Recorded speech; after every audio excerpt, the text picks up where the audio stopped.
અહીં રાતે આવવામાં આવ્યા હોય તો ફાટીને હાથમાં આવી જાય. જે બર્લિનનું સિટી સેન્ટર ને ભાઈ પબ્લિક તો માં કસમ બહુ બધી છે ભાઈ. ઇન્ડિયન ફૂડ સ્ટોલ છે, હિન્દીમાં લખેલું છે પાછું મુંબઈ લોકલ. એવું જોયું નથી કે બધાએ તોડવું હોય ને નજીક જ ઊભું રહેવાનું. તો કેમ છો મિત્રો, મજામાં? તો ભાઈઓ બહેનો, પહેલાં તો બધાને happy Diwali, happy new year, જય શ્રી રામ. હમણાં તો ભાઈ દિવાળીનો માહોલ ચાલે છે ઇન્ડિયામાં, પણ તમારો ભાઈ હવે જર્મની આવ્યો છે તો આ વર્ષે તો દિવાળી ન્યૂ યર રહ્યું સાઈડ પર. પણ કંઈ નહીં, દિવાળી ન્યૂ યર અહીં પણ મનાવીશું. તો આજે ન્યૂ યર છે. આ વ્લોગ તો તમે બહુ લેટ જોશો કેમ કે આગળના વ્લોગ બહુ બધા બાકી છે તો તમે લેટ જોશો. પણ મેં આવ્યો છું બર્લિન, અહીંયા ફ્રેન્ડના ઘરે, અને દિવાળી મનાવવા સ્પેશિયલ કેમ કે કોલેજમાં પણ હમણાં રજા હતી.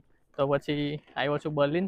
તો બર્લિન પણ બતાવીશ અને મંદિરે પણ સાંજે જવાનો છું તો એ પણ બતાવીશ કે ભાઈ અહીંયા પણ આપણા ગુજરાતીઓ છે, ઇન્ડિયન્સ છે જ બધા, તો અહીંયા પણ મંદિર છે જ. તો જઈશું, ભગવાનના દર્શન કરીશું નવા વર્ષના. તો હમણાં અહીંથી જાઉં છું, ટ્રેન પકડવાની છે. પહેલાં જે મતલબ બર્લિનનું સિટી સેન્ટર છે તો એ ફરવા જાઉં છું, અને ત્યાર પછી મંદિરનો ટાઈમમાં એવું છે કે સાંજે 4 વાગે જ ખુલે છે, તો પછી સાંજના ટાઈમમાં જઈશું. ને ભાઈ હમણાં તો અહીંયા શિયાળો ચાલુ થઈ ગયો છે તો અંધારું પણ બહુ જલ્દી, કેટલા 5, સવા 5, સાડા 5 જેવું તો ભાઈ એકદમ ફૂલ અંધારું.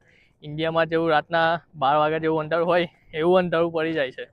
તો એ પણ થોડું પછી રાતે કેવું પબ્લિક થોડી ઓછી થઈ જાય અને ટ્રાન્સપોર્ટેશનનું પણ થોડું એવું રહે છે, તો એટલા માટે બને ત્યાં સુધી જલ્દી દર્શન કરીશું અને જલ્દી જ પાછા આવીશું. ને ભાઈ આજે એકદમ મસ્ત તડકો છે. 4-5 દિવસ પછી આજે સૂર્ય જોવા મળ્યો તો આજે સારું લાગે છે.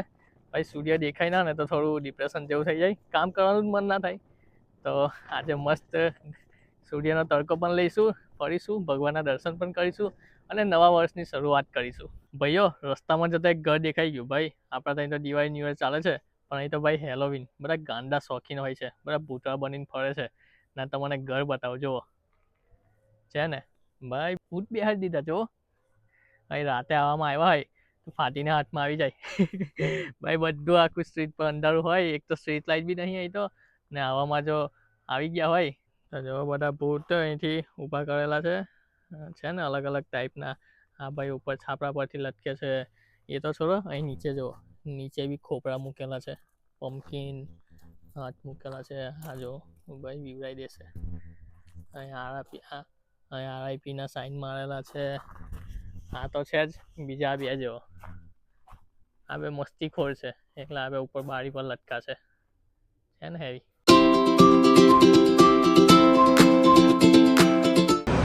ફાઇનલી આવી ગયો છું એલેક્ઝાન્ડર પ્લાટ્સ, મતલબ એનું રેલવે સ્ટેશન છે. આ એસપાન હતી. તો મિત્રો ફાઇનલી આવી ગયો છું એલેક્ઝાન્ડર પ્લાટ્સ, જે બર્લિનનું સિટી સેન્ટર. ને ભાઈ પબ્લિક તો માં કસમ બહુ બધી છે, જોઈ લો પાછળ પબ્લિક. આ પાછળ જે છે તો અહીંયા સ્ટેશન છે એલેક્ઝાન્ડર પ્લાટ્સનું મેઇન. તો અહીંયાથી નીચે આવ્યો છું. હવે અહીંયા પબ્લિક બતાવી દઉં તમને, તો જોઈ લો આ બાજુ પબ્લિક છે અને આ બાજુ પણ છે જ બધી પબ્લિક. અહીંયા ભાઈ પેલું તો ઓફિસ દેખાયું છે. આપણી કોઈ હિન્દી મૂવી તો લાગી નથી, પણ આ જોકર મૂવી છે. પછી આ અહીંયા બધી મતલબ મૂવી લાગેલ છે. આપણું ઇન્ડિયન મૂવી તો હજુ આવ્યું નથી ભાઈ, લાગશે તો જોવા જઈશું. તો હવે જઉં છું અહીંયા નજીકમાં. ભાઈ આપણને તો ખબર નથી તો ગૂગલ મેપનો સહારો લઈશ અને જોઈશ નજીકમાં કયા કયા સારા સારા પ્લેસ છે, તો બધા પ્લેસ ફરીશ.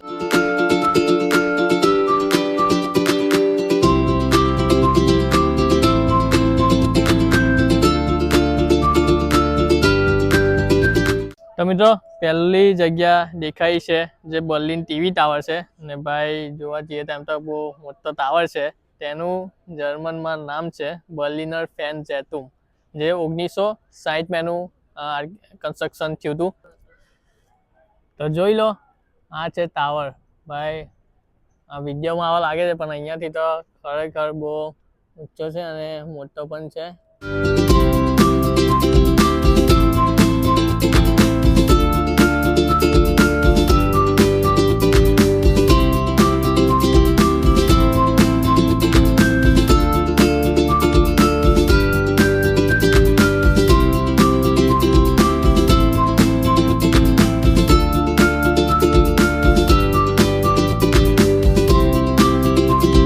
તો જો મિત્રો એકદમ નજીક આવી ગયો છું. આ ટાવરનું પાયો છે અહીંથી સ્ટાર્ટ થાય છે, અહીંથી પછી ગેટ બંધ છે.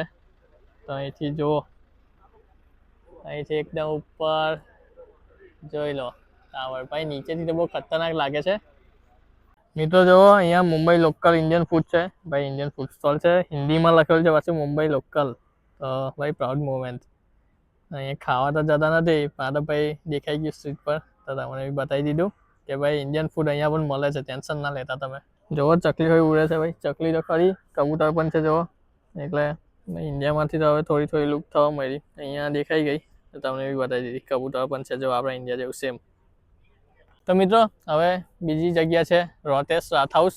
આ બર્લિનનું સિટી હોલ છે, તો પાછળ તમે જોઈ જ શકો છો.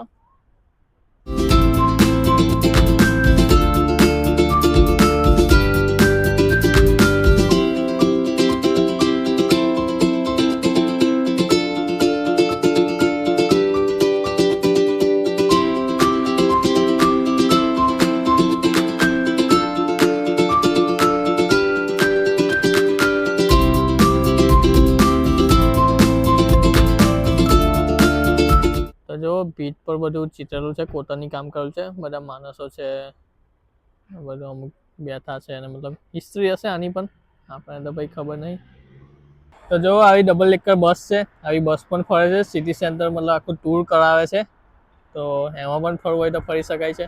મિત્રો આ બસમાં શું હોય કે મતલબ એ લોકો હેન્ડસ્પ્રે પ્રોવાઈડ કરે. ઓબ્વિયસલી બધી અલગ અલગ કન્ટ્રીમાંથી પબ્લિક આવતી હોય છે, તો જે હેન્ડસ્પ્રે હોય છે એમાં આપણે મતલબ પહેરવાના હોય છે અને અલગ અલગ લેંગ્વેજ એમાં પણ બોલે જ છે. અલગ અલગ પ્લેસ પાસે ઊભી રાખે છે અને પછી એ પ્લેસની મતલબ હિસ્ટ્રી બોલતા હોય કે હિસ્ટ્રી બોલે છે અને એના વિશે થોડી માહિતી આપે છે. તો એ આપણે ઇંગ્લિશમાં સાંભળ્યું હોય, અલગ અલગ લેંગ્વેજમાં જેમાં સાંભળવું હોય એમાં ભાઈ બોલે છે ને એવું હોય છે. હવે આવ્યો છું એક સ્ટ્રીટ જેવું છે, એમાં બધી અલગ અલગ શોપ છે, એન્ટિકની ને એવી બધી શોપ છે, તો તમને પણ બતાવું.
તો જુઓ અહીંયા સોવેનિયર પણ છે, બર્લિનના અલગ અલગ ફ્રીજ મેગ્નેટ છે અને બધું ઢીંગલા છે અને અલગ અલગ આઈટમો છે.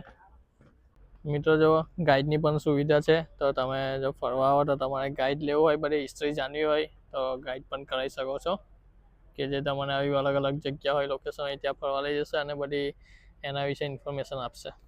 અને બીજી એક વસ્તુ એ છે કે ભાઈ જે ગાઈડ છે એને પણ માઇક લગાવેલ છે અને જે ગ્રુપ છે એ બધાના ગ્રુપમાં ઇયરફોન પ્રોવાઈડ કર્યા છે. તો ભાઈ કેવું કે એને પણ જોરથી ના બોલવું પડે અને શાંતિથી બધાને સમજાઈ પણ જાય. એવું જરૂરી નથી કે બધાએ તોડવું હોય ને નજીક જ ઊભું રહેવાનું, મતલબ આવી ફેસિલિટી પ્રોવાઈડ કરે છે અહીંયા. જો અહીંયા નાનું સ્ટેચ્યુ છે, મસ્ત છે. અહીંયા ભાઈ ઉપર બેસાડેલા છે ભાઈ બંને. અલગ અલગ જગ્યા પર આવા સ્ટેચ્યુ પણ બહુ છે, આવા નાના નાના છે ને મોટા મોટા પણ છે. બસની વાત તો સમજા, અહીંયા આવું શીપ પણ ફરે છે. આ જે મતલબ કેનલ જેવું છે, તો એ અહીંયાથી આખું છે, મતલબ એ પણ અલગ અલગ પ્લેસને કવર કરે છે. તો જો અહીંયા બી બધી પબ્લિક જાય છે અને સેમ જેવું બસમાં હોય છે એવું અહીંયા પણ હોય છે કે ભાઈ એ લોકો બધી પ્લેસીસ ફેરવે અને ઇન્ફોર્મેશન આપે. મિત્રો તો સિટી સેન્ટર અહીંયા પૂરું નથી થતું, પણ આ વ્લોગ અહીંયા પૂરો થાય છે, કેમ કે ભાઈ હજુ છે બીજી જગ્યા, તો એના માટે જો આમ જ મૂકીશું તો બહુ લાંબો વ્લોગ થઈ જશે ને મજા આવે નહીં. તો આ વ્લોગ અહીંયા એન્ડ કરું છું ને જે હવે બાકીની જે છે પ્લેસીસ તે બીજા વ્લોગમાં કવર થશે. તો બસ વ્લોગ ગમ્યો હોય તો લાઈક, કોમેન્ટ, શેર, સબસ્ક્રાઈબ કરી દેજો. મળીએ નવા વ્લોગમાં.